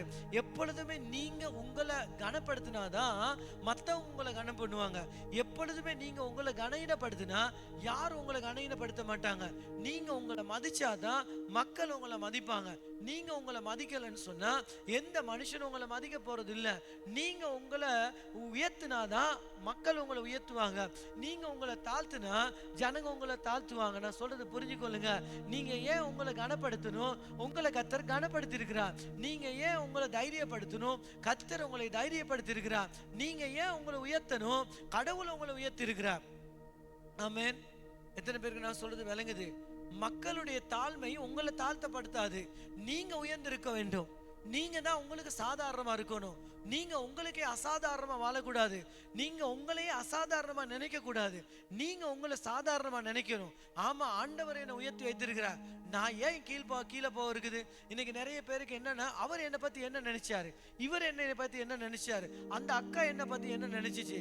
அவங்க சபைக்கு வருவாங்க, எல்லாருடைய நினைவுகளை தேடுவாங்க. ஆண்டவர் சொல்றாரு, அவன் நினைவு அவனுக்கு, ஓ நினைவு தான் உனக்கு. நீங்க சபைக்கு வந்தோன்னா நீங்க எப்படி நினைக்கிறீங்க? நிறைய பேர் சபைக்கு வந்தோன்னா அவங்க எப்படி நினைக்கிறாங்க, ஆமா அந்த சிஸ்டர் என்னை பத்தி என்ன நினைச்சாங்கன்னு எனக்கு தெரியும். அந்த சிஸ்டர் என்னை பத்தி நினைச்சாங்க நான் ஒரு பிச்சைக்காரன்னு. அந்த சிஸ்டர் என்னை நினைச்சாங்க நான் ஒரு மோடையன்னு. அந்த சிஸ்டர் என்னை நினைச்சாங்க இவெல்லாம் ஒரு பலனுக்கு இல்லாதவன் நினைச்சாங்க. பிரியமானவர்களே, அவன் நினைக்கிறபடி இல்லை நீங்க வாழ்வீங்க, நீங்க நினைக்கிறபடி தான் நீங்க வாழ்வீங்க. இன்னைக்கு சபைக்குள்ள எத்தனை பேர் வாராங்கன்னு கேட்டீங்கன்னா, வார எல்லாருமே அவையுமே என்னென்ன நினைக்கிறாங்கன்னு தேடுறாங்க. பாதி பேருக்கு இருக்க பிரச்சனை 100% தான் பிரச்சனை. சமீபத்தில் ஒரு ஆள் வந்தாங்க, அவங்க சொல்றாங்க, எனக்கு தெரியும் அவங்க என்னை பத்தி என்ன நினைச்சாங்கன்னு. நான் ஏன் ஊழியத்துல பின்வாங்கினேன், அவங்க என்னை பத்தி ஏதோ நினைச்சிருக்காங்க. நான் ஏன் ஊழியத்துக்கு வர மாட்டேங்கிறேன், அவங்க என்னை பத்தி தப்பா நினைச்சிருக்காங்க. பிரியமானவர்களே, அவங்க நினைச்சது உங்களுக்கு வராது, நீங்க நினைக்கிறது அவங்களுக்கு வரும். ஆமென். நான் சொல்றது விளங்குதா உங்களுக்கு? நீங்க என்ன நினைக்கிறீங்களோ உங்களுக்கு வரும், அதுதான். அவங்க என்ன நினைக்கிறாங்கன்னு சொல்றது உங்களுக்கு வராது. அவன் உங்களை நாயா நினைக்கட்டும், பூனையா நினைக்கட்டும், யானையா நினைக்கட்டும், அதெல்லாம் உங்களுக்கு பலிக்காது. நீங்க உங்களை பத்தி என்ன நினைக்கிறீங்க? நீங்க நினைக்கிறீங்களா நீங்க பூனைன்னு? நீங்க நினைக்கிறீங்களா நீங்க என்ன சொல்றது கரடின்னு? நீங்க நினைக்கிறீங்களா நான் ஒண்ணுமே இல்லைன்னு? அதுதான் பிரச்சனை. உங்களை நீங்க ஜெயிக்கணும். நான் சொல்றேன் கேளுங்க, இன்னைக்கு நீங்க உங்களை ஜெயிக்கலன்னா நீங்க வெற்றி பெற மாட்டீங்க. இன்னைக்கு சபைக்கு வரவங்க நிறைய பேருடைய நினைவு அவங்க என்ன நினைக்கிறாங்க. பாஸ்டர் நீங்க சொல்லுங்க அவங்க என்ன நினைக்கிறாங்க. அவங்க 1000 நினைப்பாங்க, உங்களுக்கு என்ன? நீங்க உங்களை பத்தி என்ன நினைக்கிறீங்க? நீங்க எப்படி உயர்த்துறீங்க? உங்களுடைய நினைவு எப்படி இருக்குது? அதுதான் உங்களை வாழ வைக்கும். எத்தனை பேர் நீங்க சொல்றீங்க என்னோட ஆமேன்னு சொல்லி? நான் சொல்றது விளங்குதா? உங்களுக்கு ஒரு நினைவு இருக்குதா, நான் ஆண்டவருடைய பிள்ளை, என்ன ஆண்டவர் நேசிக்கிறாரு, ஆண்டவர் அவருடைய சொந்த ரத்தத்தை எனக்காக கொடுத்திருக்கிறாரு, அவருடைய ஆவியானுடைய முத்திரை எனக்கு கொடுத்திருக்கிறாரு, அவருடைய நாமத்தை என் மீது தரிக்க வச்சிருக்கிறாரு, நான் குவாலிட்டியான ஆளு, என்னை ஆண்டவர் நேசிக்கிறதுனால என்னை அவரோடு கூட சமமா உட்கார வச்சிருக்காரு, எனக்கு தெரியும் நான் யாருன்னு. ஹல்லேலூயா. அந்த நினைவு இருந்துட்டீங்கன்னா நீங்க நல்லா வருவீங்க. நான் சொல்றேன், உங்க நினைவு உயர்வா இருந்ததா நீங்க உயர்ந்து வருவீங்க. ஹல்லேலூயா. ஒரு குடும்பத்தை எனக்கு தெரியும், அவங்க குடும்பமே ஒரு விதமா நினைப்பாங்க. அவங்களுக்கு என்ன தேவைன்னா மத்தவங்க என்ன நினைக்கிறாங்கன்னு தேடுவாங்க. அவங்களுக்கு வாழ்க்கையில முன்னுக்கு போக முடியாம இருக்க பிரச்சனை என்னன்னு கேட்டா, மத்தவங்க அவங்கள பத்தி என்ன நினைக்கிறாங்கன்னு இவங்க தேடிக்கிட்டு இருக்காங்க. இவங்க என்ன சொல்றது இவங்க அந்த புதிய கண்டுபிடிப்பை கண்டுபிடிக்கிறவங்க இருக்காங்க பாத்தீங்களா, அவங்க புதிய காரியங்களை கண்டுபிடிப்பாங்க. இந்த விஞ்ஞானிகள் என்ன பண்ணுவாங்கன்னா, இந்த மண்ணை தேடி தேடி தேடி தேடி மண்ணை கண்டுபிடிப்பாங்க, மண்ணுக்கு என்ன இருக்குன்னு. விளங்குதா? பாதி பேர் என்ன கண்டுபிடிப்பாங்கன்னு சொன்னா காத்தை கண்டுபிடிப்பாங்க, காத்து எப்படி வேலை செய்யுதுன்னு. இவங்க எப்படி கண்டுபிடிக்கிறாங்கன்னா, நம்மளை பத்தி அவங்க என்ன நினைக்கிறாங்க. விளங்குதா? அவங்க என்ன நினைக்கிறாங்க, ஏ வீடு என்ன நினைக்குது என்னை பத்தி, பி வீடு என்னை பத்தி என்ன நினைக்குது, சி வீடு என்னை பத்தி என்ன நினைக்குது. கடைசியா உன் வாழ்க்கை குட்டி செவரா போயிடும். ஏ பி சி பி எல்லாம் பக்கத்துல எல்லாத்தையும் தேடி கண்டுபிடிக்கக்குள்ள நீ வயசுக்கு போயிடுவ, பாதி உன் வாழ்க்கை முடிஞ்சிடும். அப்புறம் உனக்கு ஒண்ணுமே செய்யலாம் போயிடும். சி என்ன நினைச்சா என்ன, பி என்ன நினைச்சா என்ன. நான் பேரை சொல்ல மாட்டேங்கிறேன், ஏன்னா நீங்க சண்டை பிடிச்சிக்கிறீங்க ஒருவேளை. விளங்குதா? அப்ப அவங்க தான் அப்படி நினைச்சிருக்காங்க. நான் சொல்றேன், அவங்க வீட்டுல அந்த சி பி ஏ எல்லாம் தேவையில்லை. அவங்க நினைக்கிறபடி உங்க வாழ்க்கை போறது இல்ல, நீங்க நினைக்கிறபடி தான் உங்க வாழ்க்கை போகும். அவங்க உங்களை உடுப்பாட்டுறேன்னு நீங்க உடுக்காதீங்க, அவங்க உடுப்புல நீங்க உடுத்தாதீங்க. மத்தவங்க கொடுக்கிற என்ன சொல்றது உடுப்பை நீங்க போட போகாதீங்க. நீங்களாவே இருங்க. கடவுள் உங்களை எப்படி வச்சிருக்கிறாரோ அதை விட 1 இன்ச்சு மேலையும் போகாதீங்க, அதை விட 1 இன்ச்சு கீழையும் போகாதீங்க.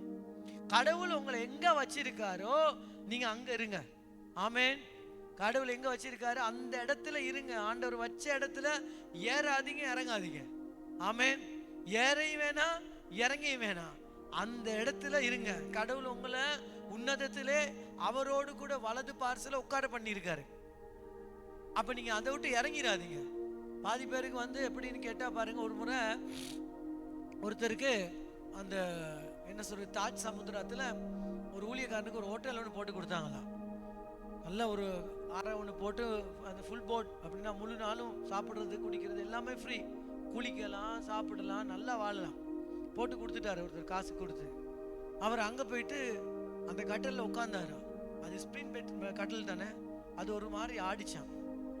உட்காந்தோன்னே அவர் டக்குன்னு பக்குன்னு போட்டுச்சான். ஏசு இந்த மாதிரி கட்டலில் படுத்திருப்பாரா பாருங்க, அவருக்கு மண்டை எங்கே போயிருக்குன்னு பாருங்க. ஏசு இந்த மாதிரி ஒரு கட்டலில் படுத்திருப்பாரா?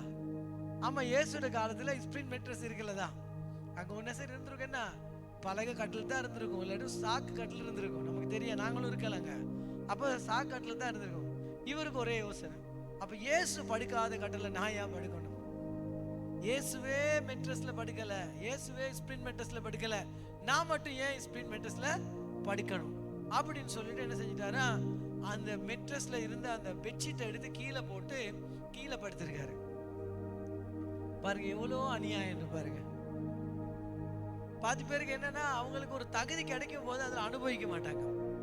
எப்ப பார்த்தாலும் இந்த என்ன சொல்றது, அந்த கீழ் மட்டத்துக்கு தான் போறது. கடவுள் உங்களை அவர் கீழே படுத்தது நீங்க மெட்ரஸ்ல படுக்கதான். எத்தனை பேர் நம்புறீங்க? அவர் தாழ்மையின் கோலத்தை கொண்டதே நீங்க உயர்ந்த இடத்துல வாழ்வதுக்கு. அவர் ஐஸ்வர்யமா இருந்து தரித்திரியமா மாறினாராம். யாருக்காக? உங்களை ஐஸ்வர்யமானாய் மாத்த. இந்த சத்தியத்தை அறிந்து உங்க கண்கள் திறக்கப்பட வேண்டும். என்னது? இயேசு அவ்வளோ பெரிய ஐஸ்வர்யத்தின் தேவன் இந்த பூமியிலே வந்து தரித்திரியமானார், நம்மை அவரோட கூட ஐஸ்வர்யவான்களை உட்காருவதுக்காக. அவர் மண்ணில் நடந்தது நீங்க மகிமையில வாழ்வதுக்கு தான் ஆண்டோட விருப்பம். அல்லேலூயா. இன்னைக்கு அதை புரிஞ்சுக்காம அவர் மெட்ரஸ்ல தூங்கினாரா, அவர் கீழே தூங்கினாரா, இதெல்லாம் வச்சுக்கிட்டு இது வீண் பெருமை. நல்லா புரிஞ்சுக்கொள்ளுங்க. கடவுள் கொடுத்த இடத்தை விட்டு இறங்குனீங்கன்னா அதுவும் பெருமை, கடவுள் கொடுத்த விட்டு மேலே ஏறினீங்கன்னா அதுவும் பெருமை தான். பெருமையில ரெண்டு வகை இருக்குது. ஒரு வகை மேட்டுமை அடைகிற பெருமை, இன்னொரு வகை நான் என்னுடைய சுயநீதி, நான் படுக்க மாட்டேன் மெட்ரஸ்ல, நான் வந்து கீழே தான் படுப்பேன், அதுதான் சுயநீதி. அதுவும் ஒரு பெருமை. பாதி பேர் பார்த்துட்டீங்களா, என்ன சரி கொடுப்பாங்க, யாராவது வரக்குள்ள வீட்டுகளுக்கு வந்தா இல்ல சர்ச்சில் கூட என்ன சரி பங்கு வைப்பாங்க, எல்லாத்துக்கும் கொடுக்கும் போது வாங்கி சாப்பிடலாம். ஆனா என்ன அவருக்கு, சரி அப்படி நான் எல்லாத்துக்கிட்டையும் வாங்க மாட்டேன், அதெல்லாம் எனக்கு பிடிக்காது, நான் வந்து வீட்டில் போயிட்டு தான் சாப்பிடுவேன். என்ன அது? பெருமை. எனக்கு தெரிஞ்ச ஒரு அம்மா இருக்காங்க, ஒரு வீட்லயும் தண்ணி குடிக்க மாட்டாங்க. அவங்களுக்கு ஒரு பெருமை, நான் யாரு வீட்லயும் தண்ணி குடிக்க மாட்டேன். இதை வச்சு என்ன பண்ண போற நீ? இந்த பெருமையை வச்சு நீ என்ன பண்ண போற? இப்ப என்ன நடக்க போகுது? நீ தண்ணி குடுக்கலன்னு சொல்லி மழை பெய்ய போதா? இல்ல நீ தண்ணி குடிக்கலன்னு சொல்லிட்டு வந்து மழை வரப்போகுதா? இல்ல மழை இல்லாம போகுதா? ஒன்னும் நடக்காது. அது ஒரு வீண் பைத்தியம், அது ஒரு பைத்தியக்காரத்தனம், ஒரு மேட்டுமை, பெருமை. நான் சொல்றதை புரிஞ்சுக்கொள்ளுங்க. ஆண்டவர் நமக்கு வைத்திருக்க தகுதி வந்து ரொம்ப முக்கியம். ஆமென். அந்த தகுதியில நம்ம வாழணும். அல்லேலூயா. காலையில கூட ஒரு விஷயத்தை சொல்லிக்கிட்டு இருந்தேன். ஒரு யானை கிட்ட போயிட்டு கொஞ்சம் நரி கூட்டம் சொன்னிச்சாம், எந்த நாளைக்கும் சிங்கம் மட்டும்தான் ராஜாவா இருக்கு இந்த காட்டுல, நீங்க இவ்வளவு பெரிய ஆளா இருக்கீங்க, சிங்கத்தை போட்டு நீங்க எத்தனையோ மடங்கு பெருசு, லேசான ஆள் இல்லை நீங்க, ஏன் நீங்க கொஞ்சம் காலம் ராஜாவா இருந்தா என்ன அப்படின்னு உசு பேசிச்சிங்க. நரியெல்லாம் ஒரு மாதிரியா உசு பேசிச்சான். அப்ப யானை கொஞ்சம் பாடல, அது சைலண்ட், பாவம், அப்படியே இப்படி இப்படி ஆடிக்கிட்டு இருந்த யானை திடீர்னு இதுக்கு ஒரு பெருமை வந்துச்சு. ஆமா அம்மா தானே, இத்தனை வருஷம் தான் சிங்கம் ஆள்றது, நாங்களும் கொஞ்சம் ஆளுகைக்கு வரதான் வேணும் அப்படின்னு சொல்லிட்டு இந்த நரியெல்லாம் சொன்னா, நீங்க இப்படி இருக்கக்கூடாது, நீங்க கொஞ்சம் வேற மாதிரி யானை என்ன ராஜ நடைக்கு நீங்க வரணும். அப்ப அந்த யானை இப்படி இருந்த யானையை கொஞ்சம் இவனுங்க இனி இப்படி ஆக்கிட்டானுங்களா. இப்ப யானை இப்படி ஆயிட்டான், இப்படிதான் போகுதான். அது போறது சொன்னானுங்களா. இந்த நரியெல்லாம் சேர்ந்து போதாது, தலையை உயர்த்தணும், தலையை நீங்க நல்லா உயர்த்தணும். இந்த யானைக்கு தலை உயர்த்து பழக இல்லை, இவங்க சொன்னதுனால நல்லா தலைய இப்படி உயர்த்திட்டான். இப்போ இவனுங்கெல்லாம் பின்னுக்கிறதுன்னு சொன்னாங்களாம், யானை ராஜாவே வாழ்க, யானை ராஜா, காட்டின் யானை ராஜாவே வாழ்கன்னு சொன்னாங்களாம். இதுக்கு பெருமை வந்து தலையை வச்சு இப்படியே போச்சான். போயிட்டு பார்த்தீங்கன்னா மேலே பார்த்துக்கிட்டு போனால கீழே என்ன நடக்குன்னு தெரியல. அது தலையை மேலே தானே உயர்த்துச்சு. பெரிய ஒரு பாதாள குழி இருந்துச்சான். தபார்னு போயிட்டு விழுந்துட்டான். விழுந்துட்டு அது இப்போ வெளியே வர இல்லாம முழுக்கிக்கிட்டு இருக்கான். சொல்லிச்சு, அடே நீங்கள் என்னை வாழ்த்துனீங்கடா, எனக்கு கை கொடுப்பேன்னு சொன்னீங்க, என்னோட இருப்பேன்னு சொன்னீங்க, என்னடா எனக்கு கை கொடுங்க, என்னை காப்பாத்துங்க, இந்த குழியில விழுந்துட்ட காப்பாத்துங்க. அதுங்க சொன்னிச்சான், ரொம்ப நாளா நாங்கள் யோசிச்சு பார்த்தோம், யானை இறைச்சி சாப்பிடல. நாங்கள் ஒரு பிளான் ஒன்று அடித்தோம், யானை இறைச்சி எப்படி சாப்பிட்றது, அதுக்கு நீங்கள் தான் சிக்கினீங்க. நான் என்ன சொல்ல வரேன்னா, ஜனங்க உங்களை காட்டுகிற உங்களுக்கு போடுற எண்ணங்களுக்குள்ள போகாதீங்க. பாதி பேர் உங்களை உசுப்பேத்துறதுக்குன்னு வருவாங்க. அவங்க உங்களை வந்து கெடுப்பாங்க. அப்படின்னு எப்படி சொல்லுவாங்க, உனக்கு தெரியுமா, பாதி பேர் பார்த்துருக்கீங்களா, சேர்றதே ஊரை உங்களை குழப்புறதுக்கு, உங்களோட மனசை குழப்புறதுக்கு. உனக்கு தெரியுமா அவங்க உன்னை பத்தி என்ன சொன்னாங்கன்னு? கொஞ்ச நாள் எனக்கு ஒரு பிரச்சனை இருக்கும். என்ன பிரச்சனைனா, அப்பப்ப வந்து சொல்லுவாங்க, நீங்க அப்படி சொன்னீங்கன்னு அவங்க சொன்னாங்க. ஒரே குழப்பம். இது என்ன சொன்ன நான் யாருக்கு? அவர் இப்படி சொன்னாரு, எனக்கு அவர் சொன்னாரு, அவர் சொன்னாரு, இவர் சொன்னாரு, இந்த அவர் இப்படித்தான் எனக்கு சொன்னார், நீங்க தான் சொன்னீங்கன்னு அவர் தான் சொன்னாரு. இதெல்லாம் அந்த யானையை உசுப்பேத்தி குழியில போட்ட கதை.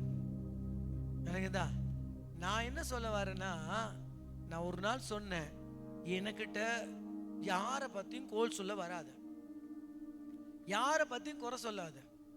நான் இனி குறை கேட்க போறது இல்லை. யாராவது நான் என்ன சரி சொன்னேன்னு சொன்னாங்களா இருந்தா நல்லா ஜெபிங்க, நான் திருந்த சொல்லி விஷயம் முடிஞ்சுதானே. நான் யாரையாவது குறை சொல்லியிருந்தேன்னு சொன்னா உங்களுக்கு வந்து சொன்னாங்களா இருந்தா, பாஸ்டர் நீங்க எங்களை பத்தி குறை சொன்னீங்கன்னு அவர் சொல்ல வராதிங்க, ஜெபிங்க எனக்காக, நான் திருந்தணும்னு ஜெபிங்க. நான் தப்பு தானப்ப, நீங்க என்ன பண்ணலாம், நான் திருந்தன்னு ஜெபிங்க, ஆண்டவர் என்னை திருத்துவார் உங்க ஜெபத்தை கேட்டு. அதனால இனி என்கிட்ட வந்து யாரை பத்தியும் நீங்க அப்படி சொல்லாதீங்க. நான் எனக்கு சொல்ல வரேன் என்னன்னு கேட்டீங்கன்னா, அதோட அந்த பிரச்சனை தீர்ந்துட்டு. நான் என்ன சொல்ல வரேன், நிறைய பேர் என்ன பண்ணுவாங்கன்னா, நம்ம வந்து ஒரு நல்ல வழியில போய்கிட்டு இருக்கோம், ஒரு நல்ல திட்டத்தோடு போவோம், நல்ல நோக்கத்தோடு போடுவோம், நமக்குள்ள வந்து பலவிதமான அவங்களுடைய எண்ணங்களை கொண்டாந்து நமக்கு வைப்பாங்க. அதை செய்யணும், இதை செய்யணும், அப்படி பண்ணணும், அப்படி சொல்லிட்டு நம்மளோட ஊழியமும் தரிசனமும் நம்ம வாழ்க்கையும் நல்ல திட்டங்களோடு கூட வாழ்வோம், நல்ல உயர்வான ஊழியங்களை செஞ்சுக்கிட்டு இருப்போம், அது எல்லாத்தையும் கெடுத்து விடுவாங்க. நான் சொல்றேன், யாரும் உங்களுக்கு சொல்றபடி நீங்க வாழாதீங்க. கடவுளுடைய வார்த்தை என்ன சொல்லியிருக்கோ அதுல வாழுங்க. ஆமென். அவங்க சொன்ன நீங்க பாவியாக போறது இல்ல, அவங்க சொன்ன நீங்க நீதிமானாக போறது இல்ல. வசனம் சொல்லுகிறது, இயேசு பாவமானாரா உங்களை நீதியாக்க. ஆமென். இயேசு தாழ்மைப்பட்டாலாம் உங்களை உயர்த்துவதுக்கு, அவர் உங்களை தகுதிப்படுத்திருக்கிற, அதுதான் மேடம், அதுதான் உங்க வாழ்க்கை. இவங்க இன்னைக்கு துதிப்பாங்க, நாளைக்கு உங்களை மிதிப்பாங்க. இது ரெண்டையும் பண்ணுவாங்க. ஆமென். ஒரு மனுஷன் உங்களை மேன்மை பாராட்டி துதிக்கும் பொழுது தேவைக்கு அதிகமா போயிடாதீங்க மேல. யாராவது ஒருத்தர் ஏதாவது உங்களை கேவலமா பேசுறதுனால கீழே போயிடாதீங்க. நான் சொல்றது விளங்குதா? பாதி பேர் இது ரெண்டுலயும் இருப்பாங்க. எப்படி இருப்பாங்கன்னு சொன்னா, யாராவது மேன்மை பாராட்டினா, பாத்தீங்களா என் பாட்டை கேட்டு அப்படின்னாங்க, என் பாட்டை கேட்டு இப்படின்னாங்க, நான் இப்ப பாட்டு படிக்கிறேன், இப்ப நான் வந்து ஆராதிக்கிறேன், அப்படி ஆயிடுவாங்க பாதி பேர். இன்னும் பாதி பேருன்னா யாராவது சொன்னா, இது என்ன அவங்க குரல் வந்து தகரத்துல தட்டின மாதிரி இருக்குது,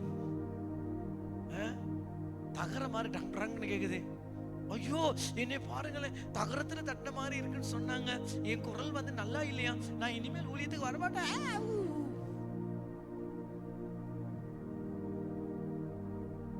ஐயோ என்னை வெற்ற சொல்லுங்க, நான் வரமாட்டேன், இனி வரவே மாட்டேன். என்ன, யாரோ ஒருத்தர் உங்களை என்ன செஞ்சிட்டாரு, குறை சொல்லிட்டாங்க. ஏன் இந்த ரெண்டுக்கும் போகாதீங்க. கடவுள் உங்களை வச்சிருக்காரு ஒரு லெவல்ல. ஆமென். அந்த லெவல்ல நில்லுங்க. நான் எனக்கு புரிஞ்சுக்கிட்டது, இந்த வாழ்க்கையில ரெண்டு பேர் எப்பயுமே இருப்பாங்க. ஒருத்தன் கை தட்டுறவன், இன்னொருத்தன் கல் அடிக்கிறவன். இந்த ரெண்டு பேர்த்துக்கும் நீங்க மாட்டாதீங்க. கை தட்டினாலும் ஹல்லேலூயா ஸ்தோத்திரம் கர்த்தருக்கு நன்றின்னு சொல்லிட்டு போயிருங்க. நீங்க மேல ஏறிடாதீங்க. அவன் சொல்லுவான், பரலோகத்துல உட்கார்ந்து இருந்த மாதிரி இருந்துச்சு ஒன்று ஆராதனையில, அப்படியா ஸ்தோத்திரம் நன்றி, அப்படி போயிடணும். யாருக்கு நன்றி? எனக்கு நன்றி இல்லை, அவருக்கு நன்றி. யாராவது ஒருத்தன் வந்து சொல்லுவான், என்ன ஜெபம் இது, என்ன ஆராதனை, ஒண்ணுமே இல்லை, ஒண்ணுமே ஃபீல் ஆகல. பாதி பேர் ஃபீல் ஆகணும்னாலும் அவனுக்கு ஃபீல் ஆயிருக்காது. விளங்குதா? ஃபீல் ஆகுறனா என்ன செய்ய? சுடு தண்ணி வச்சு அவனுக்கு அடிக்கவா? என்ன சொல்றது, அந்த வாஸ்பைய வாயுவ சுடு தண்ணி வாயு அடிச்சதான் எனக்கு அந்த ஆவியான தொடுதல் இருக்குல்ல. அப்படின்னா என்ன பண்ண இருக்குது? நல்ல ஒரு வாளிக்கு சுடு தண்ணி வச்சு ஆவி பிடிக்கணும்.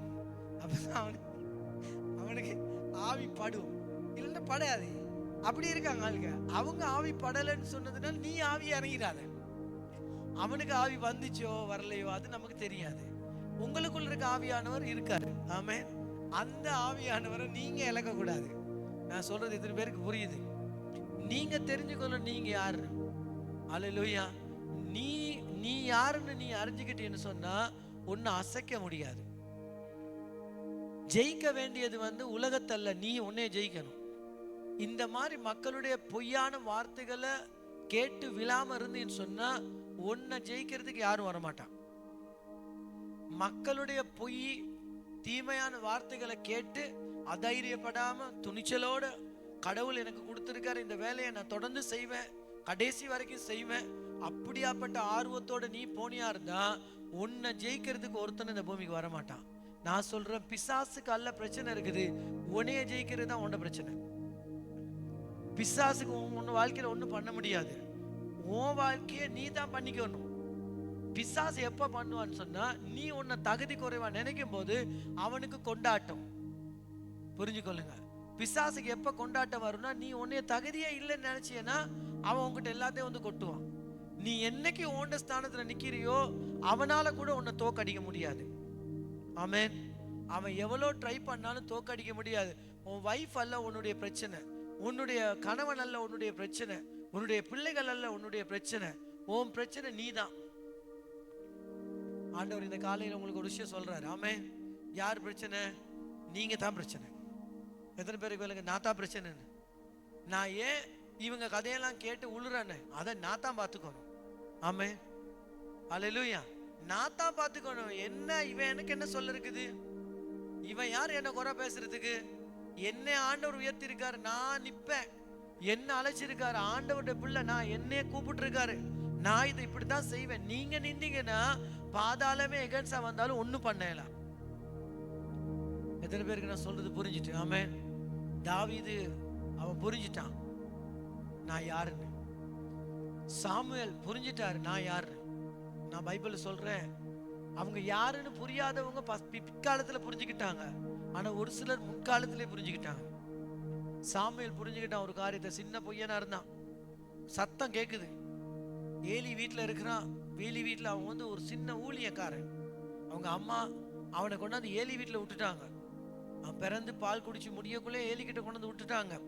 பாவம் சின்ன பொடியன், அம்மாட பாசம் இல்லை, வந்துட்டான். ஆனா அவனுக்கு ஒரு சத்தம் கேக்குது, ஆண்டவர் பேசுறாரு, அவனுக்கு காதுக்கு கேக்குது. ஓடி போய் ஏலி கிட்ட சொல்றான், ஏலி எனக்கு ஒரு சத்தம் கேக்குது, யாரோ ஒருத்தர் எனக்கு பேசுறாங்க. நான் சொன்னா உனக்கு ஏதோ பிரம்மமா இருக்கும், போய் தூங்கு அப்படின்னு. ரெண்டாவது முறை சொல்ல யாரும் பேசுறாங்க, எனக்கு சத்தம் கேக்குது.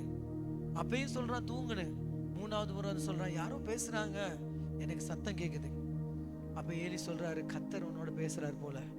அடுத்த முறை பேசும்போது இருக்கேன் ஆண்டவரே நீ சொல்ல, அவருக்கு ரிப்ளை பண்ணு, அவர் உன்னோட பேச விரும்புறார். அவனுக்கு விஷயம் விளங்கிட்டு தெரியுமா, அவன் தான் இஸ்ரவேலே வல்லமையான தீர்க்கதரிசி. முழு இஸ்ரவேலையே மாத்தினாவன் அவன். சின்ன வயசுல அவனுக்கு தெரிஞ்சிட்டு கர்த்தர் என்னோட பேசுறாரு, கர்த்தர் என்னை ஆயத்தப்படுத்துறாரு, கர்த்தருடைய வேலைக்காக தான் நான் இருக்கிறேன். எத்தனை பேர் உங்களுக்கு சின்ன வயசுலயே விளங்க ஆரம்பிச்சிருக்கு? ஆமென். ஆமென். நான் 17 வயசுல வந்த ஆண்டவர்கிட்ட எனக்கு அப்பயே விளங்கிட்டு ஏதோ ஒன்று ஆண்டவர் செய்ய போறாரு போல.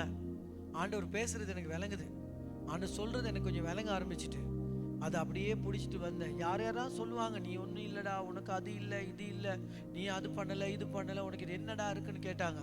ஆனால் எல்லாத்தையும் தாண்டி நான் என் நோக்கத்தை வச்சுக்கிட்டு ஆண்டவரை வச்சு அப்படியே வந்துட்டேன். இன்னைக்கு யாரும் என்ன பாருங்க, அதான் சொல்லுவேன், நான் அநேகருக்கு சொல்லுவேன், கல்லடிக்க முடியும் யாருக்குன்னு கேட்டீங்கன்னா, ஒரு மரம் அளவுக்கு போறவங்களுக்கு கல்லடிக்கலாம், மரத்தின் லெவலுக்கு ஒரு மரம் உயரத்துக்கு போறவங்களுக்கு கல்லடிக்கலாம். ஆனா பிளேன் அளவுக்கு போறவனு கல்லடிக்கலாம். இருக்கீங்களா? பிளேனுக்கு யாரோ கல்லடிச்சிருக்காங்களா? மேல போயிருக்குன்னு கல்லோன்னு அடுத்து அடிக்கிறான். இங்கிருந்து ஒருத்தனும் அடிக்க மாட்டான், படையும் படாது. நான் சொல்றேன், நீ மரம் அளவுக்கு நிறந்தா தான் கல் வரும். நீ பிளேன் அளவுக்கு போயிட்டனா கல் வரவே வராது. இந்த காக்காவுக்கு கொடுக்குற பனிஷ்மெண்ட் என்ன தெரியுமா? அந்த கழுகு ஒரு பனிஷ்மெண்ட் தான் கொடுக்குமா. இந்த காக்கா வந்து கழுகை குத்த வருவான். கழுகு என்ன செய்யணும்? ஒன்றும் பண்ணாது. கழுகு இந்த காக்காவோட சேர்ந்து பறக்குமா. பறந்து பறந்து பறந்து கொண்டு போவோம். எங்கே கொண்டு போனா இந்த காக்காவுக்கு பறக்க முடியாத ஒரு லெவலுக்கு கொண்டு போயிடுவோம். அங்கே போனோன்னா அவருக்கு இருக்காது. ஒரு கர்ணன் அடிப்பார கீழே வந்து விழுந்துருவாராம். இன்னைக்கு நிறைய பேருக்கு அப்படிதான். நீங்கள் காக்காட லெவலில் இருந்தால் தான் காக்கா உங்களுக்கு விளையாட்டு காட்டும். நீங்கள் கழுகு அளவுக்கு போயிட்டீங்கன்னா காக்கா உங்களோட விளையாடாது. எத்தனை பேர் காக்கா லெவலில் இருக்க விரும்புறீங்க? கழுகு லெவலில் இருக்க போறீங்க? கழுகு லெவலுக்கு வந்துட்டீங்கன்னா ஒரு காக்காவும் உங்களுக்கு வராது. காக்கா லெவல் என்னது? அங்க இங்க புறக்கி தின்றது இல்லையா? காக்கா காக்கா காக்கான்னு எல்லாத்தையும் கூப்பிட்டு வச்சுக்கிட்டு அந்த பழைய சோத்தை இதுங்கெல்லாம் குடும்பமாக சேர்ந்து சாப்பிடுவாங்க. அப்படின்னா பழைய புறணி மற்றவண்ட குறை எனக்கு தான் சேர்த்து வச்சுக்கிட்டு வா 5 பேர் சேருவோம், பேசுவோம், புறணி வா 10 பேர் சேருவோம், யாரையாவது ஒருத்தர் சிக்கன் பிரியாணி ஆக்கி வெட்டுவோம். எனக்கு தான் என்னத்துக்கு அந்த லெவல்ல இருக்கீங்க? நீ காக்கா லெவல்ல இருக்க, அதை விட்டுட்டு கழுகு லெவலுக்கு போயிடணும். கழுகு தான் உயர்ந்து பறக்கும். நான் சொல்றேன், எங்க வாழ்க்கையை கழுகின் லெவலுக்கு வரணும். ஆண்டவர் அதான் விரும்புறாரு. பாருங்க, சாமுவேல் விளங்கிட்டு கர்த்தரனோட பேசுறாரு. அவனுக்கு விளங்கிட்டு எனக்கு ஒரு தகுதி வந்துட்டு என்னைய ஆண்டவர் ஒரு காரியத்துக்காக ஆயத்தப்படுத்திட்டாரு. நான் வந்து ஒரு வித்தியாசமான ஒரு ஆள். எனக்கு 7 பிள்ளை மாதிரி இல்லை. நான் 7 பிள்ளைங்க என்ன செய்யறாங்க? கடவுளுக்கு கொண்டாடுறதெல்லாம் அவனுக்கு களவெடுத்து சாப்பிடுறானுங்க. ஆண்டவருக்கு கொண்டு வர பலியிட கொண்டு வர ஆடு மாடுகள் அவன் எடுத்து சாப்பிட்டுக்கிட்டு இருக்கான். ஆனா சாமுவேலுக்கு விளங்கிட்டு நான் அந்த ஆள் இல்லை, என்ன இந்த தகுதி வேற. நான் இஸ்ரவேலுக்கே ஒரு தீர்க்கதரிசியா மாற போறேன். இஸ்ரவேல் தேசத்துக்கே நான் ஒரு விடிவிலக்கா மாற போறேன். அவனுக்கு தகுதி வந்துட்டு அவன் களவெடுக்கல, பொய் செய்யல, எல்லா பாவம் செய்யற காலத்திலும் எல்லாம் அவன் ஆண்டவருக்கு விரோதமா ஏலி குடும்பமே ஆண்டவருக்கு எதிரான துச்சமான காரியங்களை செய்யும் போது சாமுவேல் சுத்தமா வாழ ஆரம்பிச்சுட்டான். ஏன் தெரியுமா? அவனுக்கு தெரிஞ்சிட்டு நான் யாருன்னு. நான் சொல்றேன், உலகத்துல பாவம் நிறைஞ்சு இருக்குது. ஏலி வீடு மாதிரிதான். ஏலிட பிள்ளைங்க எல்லாமே என்ன சொல்றது, நாகரிகமே இல்லை. விளங்குது? அவங்களுக்கு எந்த விதமான ஆண்டவருக்கு பரிசுத்தமே இல்லை. அப்படி நடக்கிறாங்க. ஆனா சாமுவேலுக்கு விளங்கிட்டு என்ன ஆண்டவர் வேற வேலைக்கு அழைச்சிருக்காரு. என்ன ஆண்டவர் அழைச்ச வேலை ரொம்ப வல்லமையான ஒரு வேலை. அவன் என்ன செய்யறான்? பரிசுத்தமாக்கிட்டான். அவனை சுத்திகரிச்சிட்டான். ஆண்டவரோடு நிக்கிறான். அல்லேலூயா. அன்னைக்கு பாத்தீங்கன்னா அதுக்கு பிறகு அவன் தான் இஸ்ரவேலையை மாத்தினான். அல்லேலூயா. இன்னைக்கு நீங்க தான் அந்த ஆள். ஆமென். அந்த தகுதி உங்களுக்கு தெரியும். ஆமென். தாவீது கிட்ட வந்து அந்த சாமுவேல் வந்து என்ன பாத்திரத்தை கொண்டு வந்து ஊத்திட்டாரு. ஊத்துனோன்னு தாவீதுக்கு விலகிட்டு, இப்ப நான் ஒரு வேற மனுஷன், இனி நான் இப்படி இருக்க கூடாது. என் தகுதி என்ன செய்யணும்? நான் சொல்றேன், நீங்களே உங்க தகுதியை புரிந்து நடக்கணும். யாரும் உங்க தகுதியை புரிஞ்சு கொடுக்க மாட்டாங்க. நல்லா சொல்றது கேளுங்க. நீங்களே புரிந்து கொள்ளணும். நீங்க யாரு, உங்க தகுதி என்ன? Who I am. நான் யாரு நமக்குள்ள தெரிஞ்சுக்கணும். நான் யாரு, நான் எந்த தகுதியை புரிந்துகிட்டு நான் நடக்கணும். யாரும் சொல்லி சொல்லி புரிய வரக்கூடாது. உங்களுக்குள்ளே ஒரு புரிவு வரணும். தாவீதுக்கு ஒண்ணு விளங்கிட்டு, நான் ஆட்டு மேய்க்க தான் போயிட்டேன், ஆனா அபிஷேகம் என் மேல இருக்குது. நான் அண்ணனுக்கு சாப்பாடு கொண்டு போறவன் தான். நான் அண்ணன் அப்பா சொல்ற பேச்சை கேட்கிறவன் தான். ஆனா எனக்குள்ள ஒரு வெறி வித்தியாசமான ஒரு விஷயம் இருக்குது. மத்த யாருக்குமே இல்லாதது எனக்கிட்ட இருக்கு. என்னது அது? அதுதான் கர்த்தருடைய அனாயிண்டிங். அவன் புரிஞ்சுக்கிட்டான், எனக்குள்ள இருக்க அனாயிண்டிங்கை நான் கெடுக்க கூடாது. எவ்வளோ பேர்த்தோட பழகலாம், 1000 கூட்டாளி இருக்கலாம், ஆனா எனக்குள்ள இருக்க அனாயிண்டிங்க இல்லாம ஆகக்கூடாது. எனக்கு ஒரு ஒரு அபிஷேகம் கொடுத்துருக்காரு. அது வந்து இஸ்ரவேலுக்கே ராஜாவா இருக்கிற அபிஷேகம். எனக்கு வேற ஒரு அபிஷேகம் இருக்குது. அதை மட்டும் நான் என்னத்தை இழந்தாலும் அபிஷேகத்தை இழக்கக்கூடாது. நண்பர்களோட பழகிறது தான், நண்பர்களோட பயணம் போறது தான். ஆனா எனக்குள்ள கர்த்தர் கொடுத்த அபிஷேகத்தை நான் இழக்க மாட்டேன். எனக்கு தெரியும் ஆண்டவர் தான் அந்த அபிஷேகத்தை கொடுத்தாரு. எனக்குதா நம்ம எல்லாருக்கும் அது விளங்கணும். அது யோசேப்புக்கும் அது விளங்குச்சு. அவனுக்கு ஒண்ணு விளங்குச்சு, நான் இந்த பாவத்துல விழுந்தா என் அபிஷேகம் போயிரும், நான் அழைச்ச வேலையை விட்டுருவேன். அதை நான் புரிஞ்சுக்கிட்டான். எங்க இருந்தாலும் நான் யாரு, நான் எப்படியாப்பட்ட ஆளு, இந்த நினைவை மட்டும் மனசுல வச்சிருந்தீங்கன்னா உங்களை கீழே போட இந்த பூமியில யாருமே இல்லை. ஆமென். ஆண்டவருடைய ஆவியானவர்னால நீங்க முத்திரையிடப்பட்டிருக்கீங்க. எத்தனை பேர் சொல்றீங்க ஆமென் சொல்லி? யாரால முத்திரையிடப்பட்டிருக்கீங்க? பரிசுத்த ஆவியினால முத்திரையிடப்பட்டிருக்கீங்க. ஆமென். அதே போல தேவனுடைய நாமம் உங்கள் நெத்தியிலே தரிக்கப்பட்டிருக்கு. நீங்க யாரு? கடைசியா கேள்வியை கேட்கிறேன், யாரு நீங்க? விலையேற பெற்றவர்கள். சொல்லுங்க எல்லாரும், நீங்க யாரு? விலையேற பெற்றவர். விளங்குதா? உங்களை பார்த்து யாராவது ஒருத்தன் விலையே இல்லைன்னு சொன்னாலும் பிரச்சனை இல்லை. நீங்க என்ன தெரிஞ்சுக்கணும்? நான் தான் விலையேற பெற்றவன். ஆமென். எல்லாரும் எழுப்பி நாங்க ஜெபம் பண்ணுவோம். இந்த நல்ல நாளை கர்த்தருக்கு ஒப்பு கொடுப்போம். நீங்க ரொம்ப ரொம்ப விலையேற பெற்றவர்கள். ஆமென், ஆமென், ஆமென். நீங்க ரொம்ப ரொம்ப ரொம்ப ரொம்ப ரொம்ப விலையேற பெற்றவர்கள். ஹல்லேலூயா.